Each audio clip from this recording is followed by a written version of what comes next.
என்னுடைய இயற்பெயர் சுப்பிரமணியன்.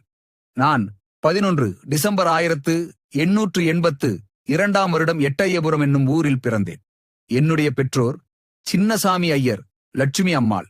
என்னுடைய மனைவி செல்லம்மாள். நான் மகாகவி பாரதியார் என்னும் பட்டம் பெற்றேன். நான் இந்திய விடுதலை போராட்டக் கவிஞராகவும் தேசபக்தி பாடல்கள் மூலம் மக்களை விழிப்புணர்வு பெற செய்தேன். சுதந்திர சிந்தனையை மக்களிடம் பரப்பினேன். நான் பத்திரிகையாளராக பணியாற்றினேன். எழுத்தின் மூலம் ஆங்கிலேய ஆட்சியை எதிர்த்தேன். சமூக மற்றும் அரசியல் விழிப்புணர்வை ஏற்படுத்தினேன். நான் சாதி வேறுபாட்டுக்கு எதிராக போராடினேன். குழந்தை திருமணத்தை எதிர்த்தேன்.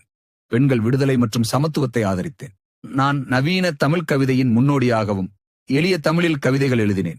தேசபக்தி, ஆன்மீகம், பெண்கள் விடுதலை இவை என்னுடைய முக்கிய கருப்பொருள்கள். குயில் பாட்டு, பாஞ்சாலி சபதம், கண்ணன் பாட்டு, சுதேச கீதங்கள் இவை என்னுடைய முக்கிய படைப்புகள். மகாகவி என அழைக்கப்பட்டேன். இன்றும் அழைக்கப்படுகிறேன்.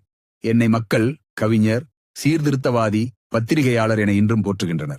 என்னுடைய பாடல்கள் இன்றும் மக்களிடம் பிரபலமானவையாக இருப்பதைக் கண்டு மகிழ்ச்சி அடைகிறேன். இந்த வீடியோ உங்களுக்கு பிடிச்சிருந்தா லைக் பண்ணுங்க, உங்க ஃப்ரெண்ட்ஸ்க்கு இந்த வீடியோவை ஷேர் பண்ணுங்க, அண்ட் G1 Academy யூடியூப் சேனலை சப்ஸ்கிரைப் பண்ணுங்க. தேங்க்யூ.